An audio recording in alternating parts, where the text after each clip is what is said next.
इनको ऐसा आशीर्वाद प्रदान करे कि जो ये आयोजन हो रहा है, धार्मिक आयोजन, ऐसा आयोजन सदैव के लिए हमारे गांव के अंदर होता रहे, हमारे गांव में कोई विघ्न नहीं आए।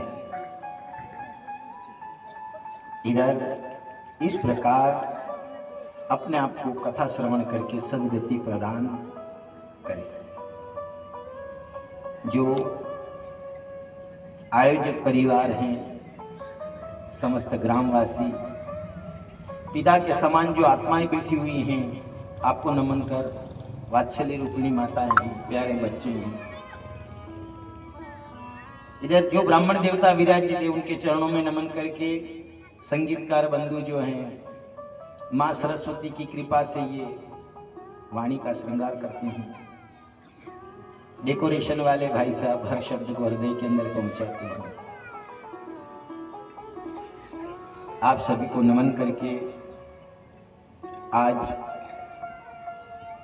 श्री शिव महापुराण का ये तीसरा दिवस है और तीसरे दिवस का आप सभी को जय श्री शिव।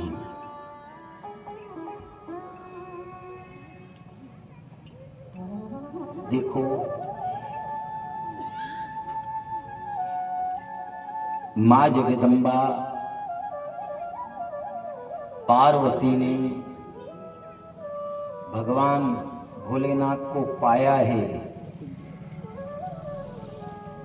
मां जगदम्बा पार्वती ने शिव जी को पाया है और जिस मंत्र से पाया है वो पंचाक्षर मंत्र है, जो अपन कहते हैं ओम नमः शिवाय। महामृत्युंजय के अंदर ताकत है साहब।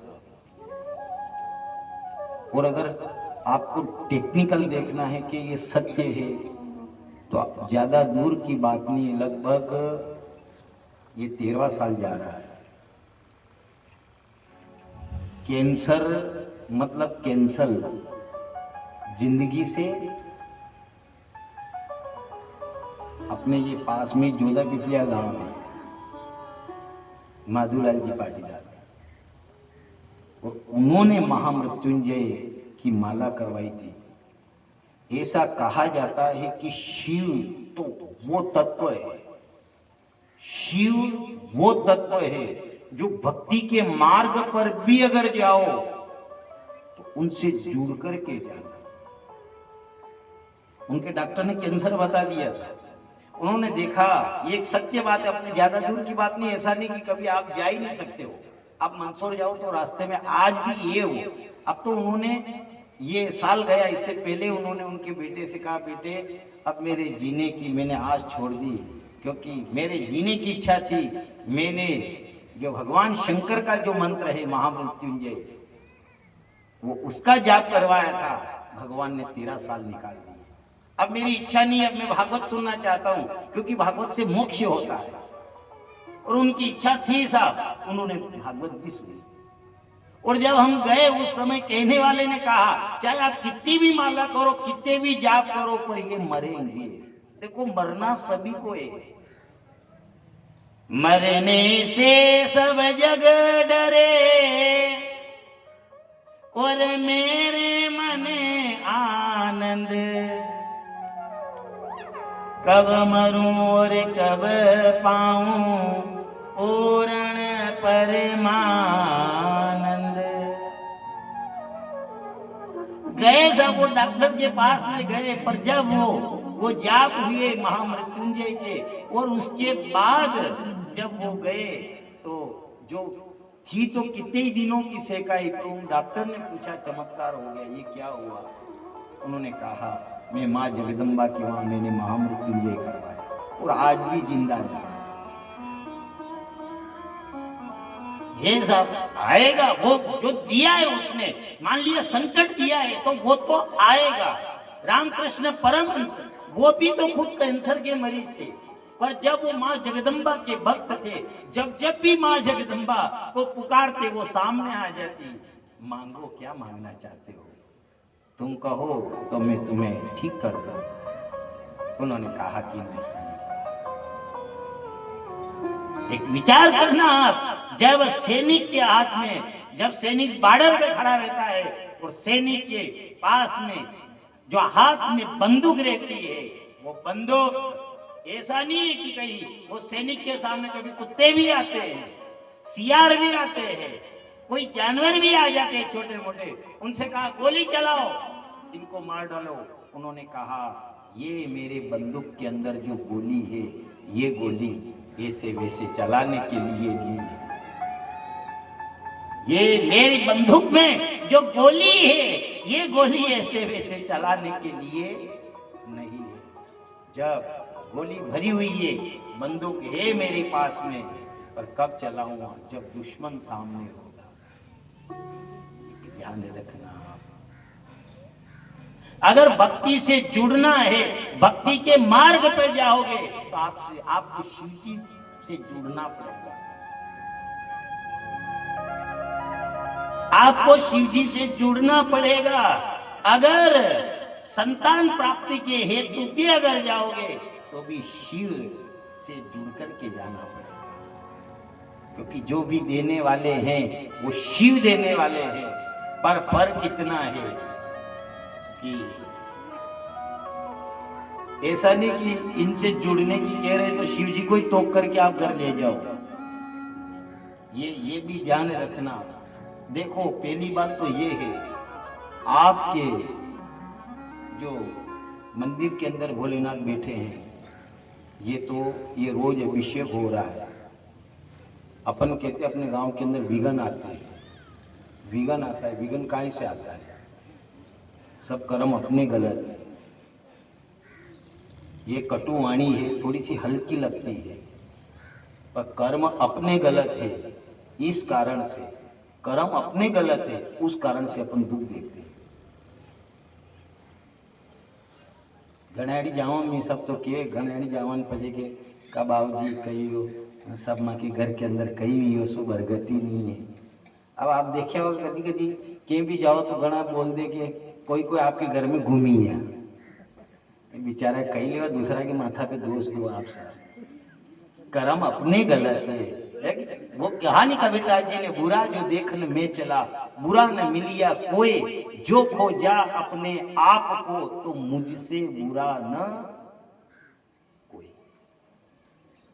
जनाबाई जो थी, जनाबाई भगवान की भगत थी, विठल भगवान की भगत थी। और जब गोबर थेप रही थी, गरीब घर से थी वो। और एक विचार करना, मान लिया जाए बड़े अधिकारी हो या बड़ा आदमी हो, वो सदैव अगर अधिकारी भी आएगा तो अधिकारी के पास में चला जाता है, गरीब आदमी कभी पास नहीं जा सकता। एक विचार करना, गरीब आदमी सदैव दूर रहता है, वो पास नहीं जा सकता है। आप यहाँ नेताजी भी आए, देखना आप नेताजी भी आएंगे तो आप जो गांव वाले हैं, जो गरीब है, वो तो एक और दूर बैठेंगे, और जो उनके साथ में आएंगे वो मंच के ऊपर चले जाएंगे, स्वागत करने पर भी वही। पर एक ध्यान रखना, कोई ईमानदार नेता होगा, कोई ईमानदार नेता होगा, वो जैसे ही जब तक उसकी सभा चलेगी तब तक तो वो उस मंच के ऊपर रहेंगे, पर जैसे ही सभा खत्म हुई कि उतर करके सबसे पीछे जो गरीब आदमी है उसके पास में जाएंगे। आपकी क्या समस्या? वो क्या, कुछ नहीं सर, वो उसकी पीठ थपथपाता है। कौन? ईमानदार नेता है। ऐसा जरूरी नहीं है कि कहीं भगवान के पास में अगर अपन जाएंगे, भगवान के पास में जाएंगे तो ही जाकर जगन्नाथ। अच्छा, दूसरी बात है, एक मान लिया जाए सबको अगर हाथों से हो सकता था तो जगन्नाथ भगवान के तो हाथ ही नहीं है। बोलो साहब, अब वो आशीर्वाद कहीं से? आशीर्वाद देने के लिए ऐसा नहीं है कि कई परमात्मा को स्पर्श करेंगे, भगवान के जैसी पास रहेंगे तो ही परमात्मा फल देगा। अगर भाव अगर अच्छा है तो परमात्मा तो, अरे शबरी एक जात की बिलनी थी, शबरी जात की भीलड़ी थी, और अपन तो मंदिर पे जाते हैं, पर शबरी की तो वो ताकत थी भक्ति के अंदर कि स्वयं भगवान खोजते खोजते भीलनी का उद्धार करने के लिए उसके घर गए। ऐसा जरूरी नहीं है कि कहीं अपन जाएंगे, मान लिया जाए उनको रगड़ गणा गणा तो ये ज्यादा इच्छा वाला ये मंदिर में भी ज्यादा कौन जाए कि जना के फोकट को सही रू ने ई जणीधन जा वणीधन भी भोलेनाथ ही चल जाओ आती भोलेनाथ पार्वती के कहियो के मांगो आई कि का कई करो जी के चालो जा बात करो यार, बिना मांगे मेरा बाबा सब देता है, बिना मांगे सब देता है, मांगने से तो वो भीख भी नहीं मिलती है। विचार करो अपने यहाँ रोज रोज कोई मांगने के लिए आ जाए, एक दिन अपन दे, 2 दिन दे, 3 दिन दे, 3 दिन दे दे, फिर मान लिया रोज रोज अगर मांगने के लिए आ जाए तो वो के कि कमांड लगा दे, किवाड़ लगाओ, क्यों? क्योंकि वो आ रहा है, वो मांगेगा। विचार करो अपना प्रबल मन होना चाहिए। क्यों कहना पड़ रहा है? इसलिए कि ऐसा नहीं हो कि ये 7 दिन की जो तपस्या है गांव वालों की, ये 7 दिन की तपस्या फिर ऐसा नहीं हो कि आपकी थोड़ी की भूल के कारण ये सब तपस्या जो समय आपने देखा है फिर उस समय में बदलाव आ जाए। इससे क्या है, इससे गांव के अंदर विघन पैदा होता है, क्योंकि जब वह मूर्ति अगर अलग हो जाती है, अलग हो गई तो विचार कर लेना फिर उस खंडित मूर्ति की पूजा नहीं होती है, और अगर अपन पूजा करेंगे तो फिर उसका फल विपरीत होता है।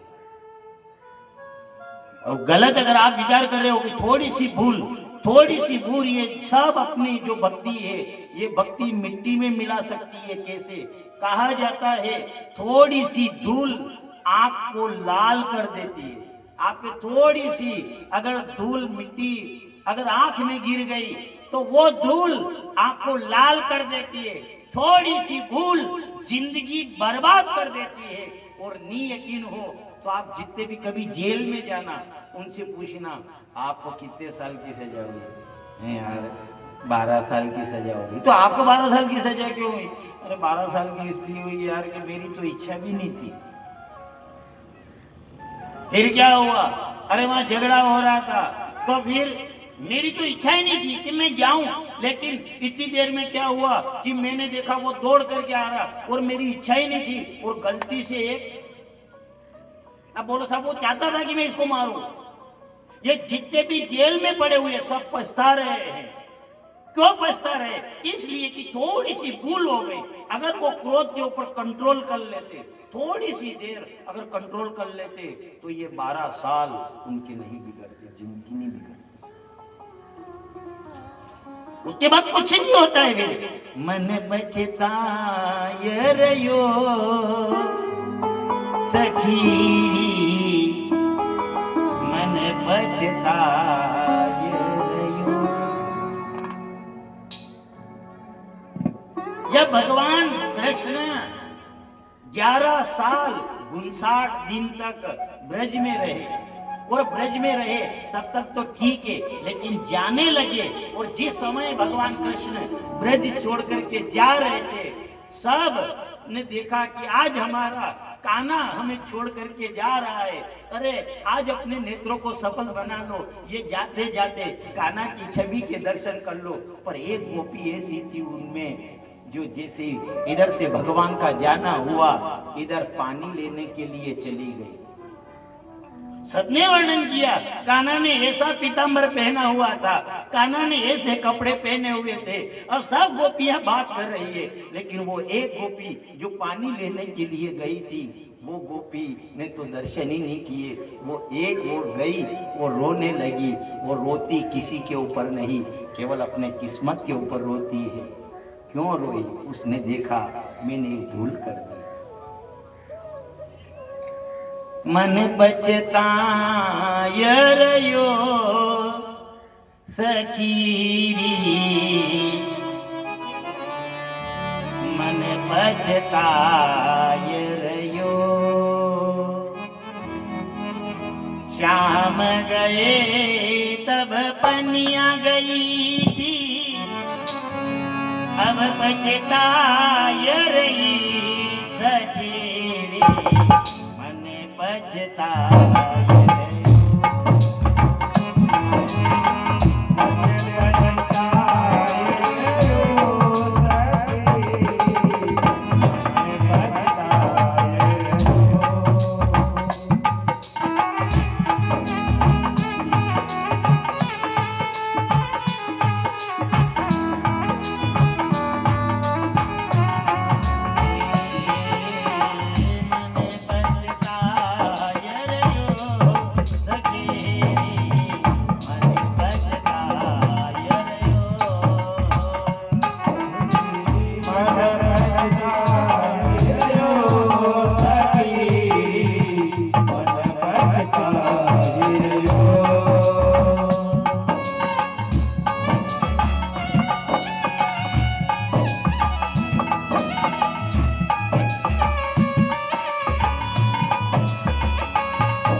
पछतायरयो सकीरी मन पछतायरयो।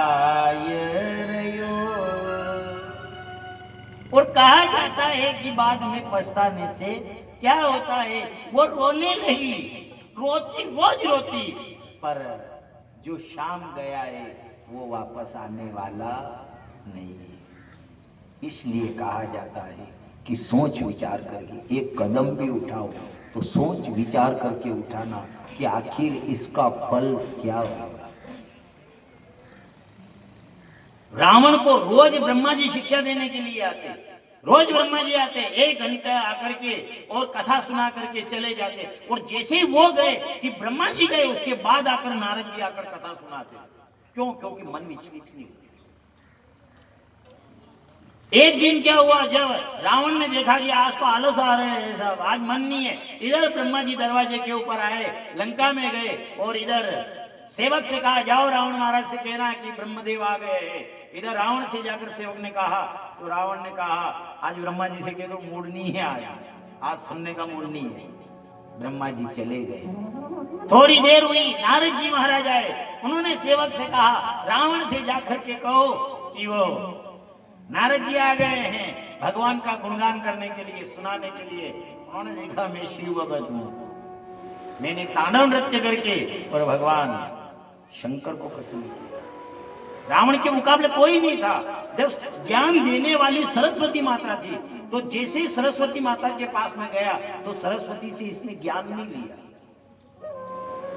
रावण गया और रावण ने सरस्वती माता से पूछा कि तुम्हारे गुरु कौन है, ये बताओ आपको। इधर सरस्वती माता ने जैसे ही सुना, सरस्वती माता ने कहा मेरे गुरु तो भगवान भोलेनाथ है। रावण ने विचार किया सरस्वती की क्या पूजा करे और क्या ज्ञान देगी, इसके गुरु के ही पास में चले और जो तांडव नृत्य करके वो शंकर को प्रसन्न कर दिया। ऐसा रावण था, इतना ज्ञानी था ये, लेकिन जब एक दिन उसने आलस किया और कहा आज मूड नहीं है, इधर नारद जी आए, नारद जी ने भी कहा मैं भजन सुनाने के लिए आया हूं, मना कर दिया मेरी इच्छा नहीं है, और उसी दिन बुद्धि खराब हो गई। जैसे ही उन्होंने कहा कहते ही उसकी बुद्धि खराब हो गई और वो शूर्पणखा के कहने पर माता जानकी का हरण करने के लिए चला गया। इसलिए कहा जाता है कि थोड़ी सी धूल आंख को लाल कर देती है, थोड़ी सी भूल जीवन बर्बाद कर देती है। और समस्या एक और भी तो है, आपने दुखती दुखी को नहीं, अतरा तो दूसरा के सुखती दुखी है। समस्या यह भी तो है, चाहे भले अभी दुखी हैं तो कई बात नहीं, पर सामने वालों सुखी क्यों है। आपने देखो अपने घरे लाइट चल जा तो कायदारी बड़ी बड़ी लाइनमैन के फोन लगाना चाहिए कि क्यों लाइनमैन साहब लाइट बंद कैसे हो गई, पर हाँ ये नहीं कहेंगे हैं बेटा देख तो सामने वाला के लाइट आई की नहीं आई, वो कहेगा हाँ आई, तो अपने लाइट बंद कर ना, अपने बंद हुई तो सामने वाला के का अतरी देर में तो कहेगा कि वो सामने वाला ही लाइट आई रही ना, सब घर में मगजमारी करेगा। अब मगजमारी करेगा ठीक है, अपने लाइट खराब है लाइनमैन सही करेगा, पर हाँ मगजमारी करेगा, भी आएगा गुस्सो करीने, जो बांस लेना होगा 2-3 मिनट तार के देगा, जो वह सामने वाला का तार भी पच गया हो जाओगे का, वह सामने वाला के भी, वो भी तो एक समस्या है। अपने दुख से जितने दुखी नहीं है उतने दूसरे के सुख से प्राणी ज्यादा दुखी। विचार कर लो, अपन दूसरे के ऊपर दोष थोपते हैं, दूसरे को दोष देते हैं, पर जितना भी अगर मान लिया जाए अपने अंदर जाकर के देखना चाहिए कि अपने अंदर क्या है। वो कबीरदास जी इसीलिए तो मान हुए, बुरा जो देखने में चला बुरा न मिलिया कोई, जो खो जा अपने आप को तो मुझसे बुरा न कोई। जो दूसरे को प्रसन्न रखता है उसके प्रसन्न होने के 50 कारण है, वो 50 रास्ते खुल जाते हैं उसके खुश रहने के, और दूसरे को दुख जो देता है उसके जितने भी सुख के रास्ते हैं सब रास्ते अपने आप बंद हो जाते हैं। कि भोलेनाथ के अंदर क्या, भोलेनाथ ने किसी की टेंशन नहीं ली, भोलेनाथ और पार्वती दोनों मगन रहते। अब विचार कर लो, मान लिया जाए भोलेनाथ की सवारी बेल ने, गणपति जी की सवारी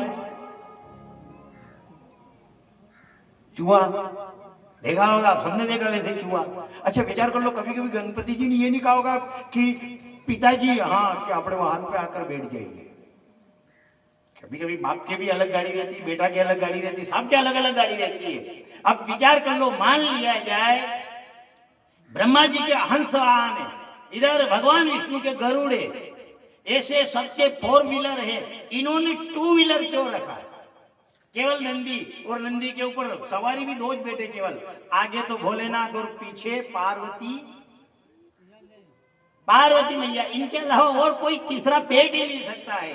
भोलेनाथ ने नंदी को ही क्यों ग्रहण किया? कारण क्या है?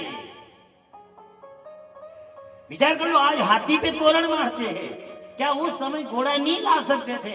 नंदी को ही उन्होंने, और अपने यहाँ पाप समझते, अपन बेल के ऊपर बैठना मना पाप है, और भोलेनाथ बेल के ही ऊपर सवार हुए, क्यों बैठे? ये कारण क्या है? कुछ तो कारण होगा। एक विचार करना, शिव और पार्वती के 13 संतान है, शिव और पार्वती के 13 संतान है, लेकिन 13 संतान में से एक भी संतान पार्वती से उत्पन्न नहीं हुई, काम से उत्पन्न नहीं हुई। इसलिए तनिक शिव योगी है, शिव योगी पुरुष है, इसलिए ओगरदानी है, वो रहते सदैव पार्वती के संग रहते हैं, और पार्वती से विवाह किया तो एक विचार करना, शिव और आप पार्वती के आज विवाह की कथा है, शिव पार्वती का विवाह काम उत्पन्न होने के लिए नहीं, शिव और पार्वती का विवाह काम उत्पन्न होने के लिए नहीं हुआ है, शिव और पार्वती का विवाह राम उत्पन्न करने के लिए हुआ है। इसे योगी पुरुष है मेरा बाबा, मेरा भोला। कभी भी शिव और पार्वती का विवाह हुआ है तो शिव और पार्वती का विवाह अगर नहीं होता, शिव और पार्वती का विवाह नहीं होता, तो एक विचार कर लेना, मर्यादा पुरुषोत्तम की जो अपन कथा सुनते हैं वो कथा आज अपन को नहीं मिलती। वो रामचरितमानस बनाई है तो शिव पार्वती के विवाह होने के बाद ही भगवान भोलेनाथ ने उसकी रचना की। शिव योगी है, शिव एक तत्व है। अगर भक्ति से जुड़ना है, आप भजन करने के लिए जाओगे, भक्ति से अगर जुड़ना है तो शिव से ही जुड़ करके आप भक्ति कर सकोगे। और गलत अगर हो तो मान लिया जाए आपके यहाँ छोटी से छोटी कथा होती है, वो कथा सत्यनारायण भगवान की कथा हो, या आपके घर 2 नारियल टिका करके आप हवन करेंगे। आज तो बड़ी बड़ी वस्तु होती है, मान लिया जाए जैसे चाहे वैसे ध्वजा भी लगाते हैं, पर ये सापा वाले हैं, पहले चाहे 2 नारियल का अगर हवन करवाते थे तो वहां भी रुद्र कलश लगता है। वो क्या कि वो भोला है।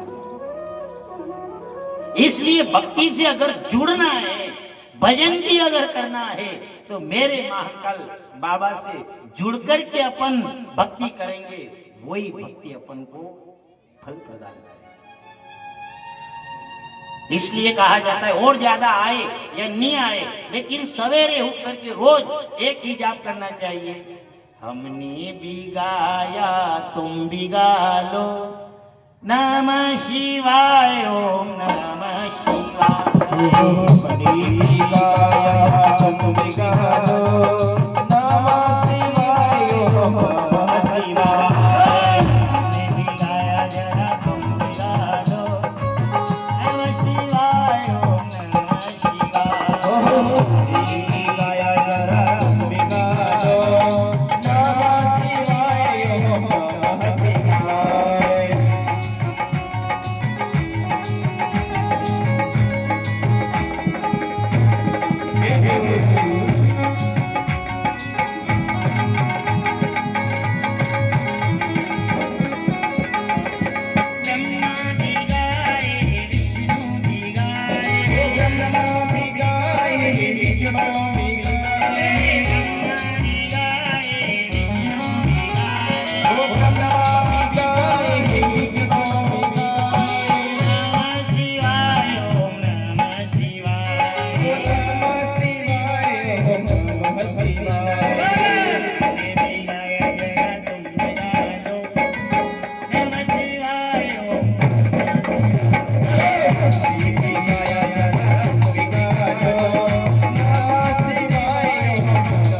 Bye.